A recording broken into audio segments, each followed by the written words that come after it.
any new candidate is nervous. They're worried. They want to make sure they made a right decision to join that company. And if they enter the company and they have this kind of sophistication and ease of use, it really makes a positive impact. I think you're absolutely right, and I think that comes to another great point, is that the client experience that most people are now used to as a consumer is something that we hear a lot about in the industry around client experience, and now they're talking about employee experience.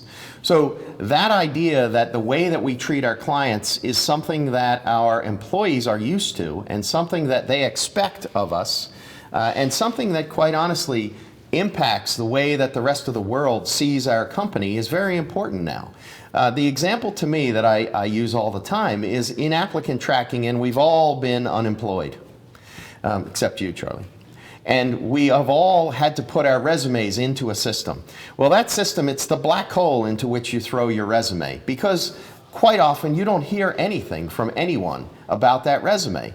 And if you're lucky enough to get an automatic reply, it'll say thanks for applying. And then you may have an interview, you may have a phone call, you may have an in-person meeting. And again, you hear nothing. Quite often they call this ghosting. But these systems that folks are spending an awful lot of money on, the functionality is in there and it's very easy to turn on to communicate with that employee. And it's something that we set up all the time with people. Send them an email every 2 weeks that says you're still under consideration. The point of this to me is that every candidate is a potential client.